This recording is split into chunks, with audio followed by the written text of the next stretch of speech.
بول زباں اب تیری ہے، تیرا ستواں جسم ہے تیرا، بول کہ جاں اب تیری ہے۔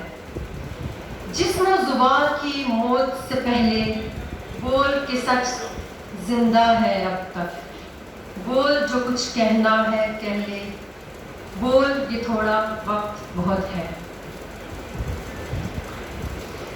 صدر عالی زیوکار اس پر رونق اور پروکار تقریب کے خوبصورت چہروں، السلام علیکم۔ آج کا مقدمہ جس پر میں روشنی ڈالوں گی وہ ہے انصاف کتاب میں نہیں سوچ میں ہوتا ہے۔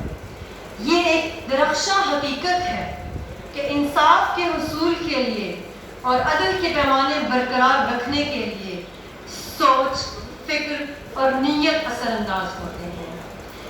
میں نے جب سب سے پہلے مشاہدہ کیا تو واضح احکامات میں عمل سے پہلے افکار کی درست کی مشیت ہے، جیسا کہ حدیث پاک ہے انما الاعمال بالنیت، بے شک اعمال کا دار و مدار نیتوں پر ہے۔ سوچ آپ کی نیت آپ کے ارادوں کو جنم دیتی ہے۔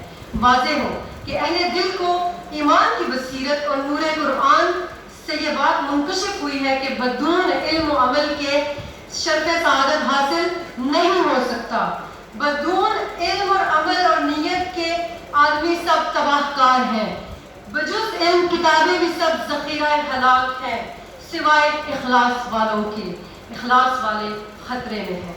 غرض یہ کہ عمل بدون نیت کے نرے مشقت ہے، اور نیت بدون اخلاص کے ریا اور مثل نفاق ہے، اور اخلاص بدون صدق اور تحقیق کے ایک دھوکہ سا ہے۔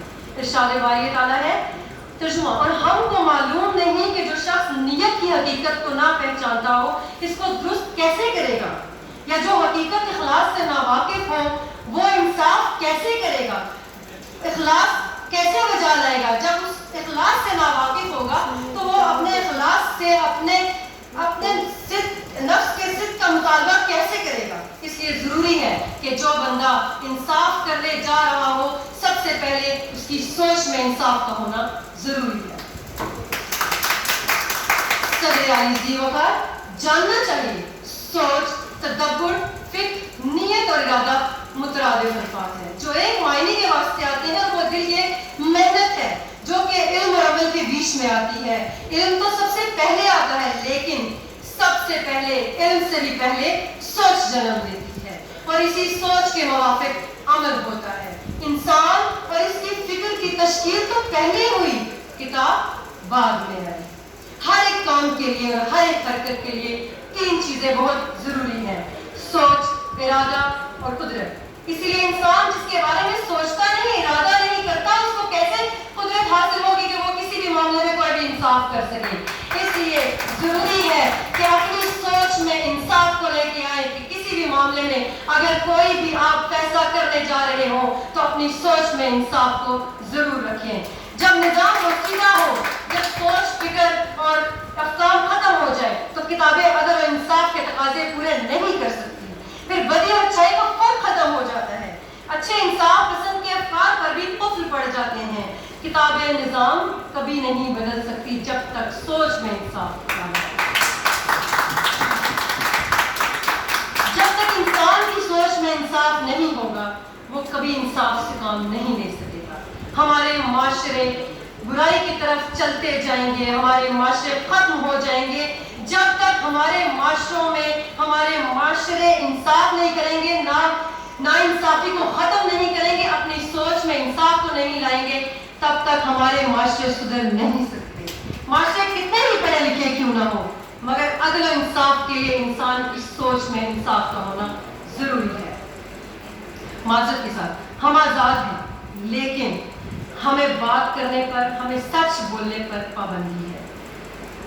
ہمیں اگر کوئی تکلیف پہنچ جائے تو ہمیں ہائے کرنے پر بھی پابندی ہے۔ کیوں؟ کتابوں میں یہی مرتب ہوا ہے۔ کیا یہ کتابیں مظلوموں کو انصاف دلا سکی ہیں؟ کیا یہ کتابیں چائلڈ لیبر معصوم بچوں کو انصاف دلا سکی ہیں؟ کیا یہ کتابیں بے روزگاری، غربت کو ختم کر سکی ہیں؟ کیا یہ کتابیں ظالموں کو کٹہرے میں لا سکی ہیں؟ فرق پڑے گا. ارشاد باری تعالیٰ ہے اے ایمان والو اللہ کی خاطر انصاف پر قائم رہنے والے بن جاؤ. اسی طرح حضور صلی اللہ علیہ وآلہ وسلم نے فرمایا سلطان عادل خدا کا سایہ قرار دیا گیا. ہم سب مل کر عہد کرتے ہیں کہ اپنی کتابوں کے بجائے فکر سوچ اور تدبر سے کام لیں گے تاکہ انصاف قائم رہ سکے اور ہمارا معاشرہ ترقی کر سکے اور وطن عزیز دن دگنی رات چگنی ترقی کر سکے. اسی لیے کہا جاتا ہے انصاف کتاب میں نہیں سوچ میں ہوتا ہے. نہیں تھا اپنا مزاج ایسا کہ ظرف کھو کر انا بچاتے. نہیں تھا اپنا مزاج ایسا کہ ظرف کھو کر انا بچاتے. وگرنہ ایسے جواب دیتے کہ پھر نہ سوال کوئی پیدا. شکریہ.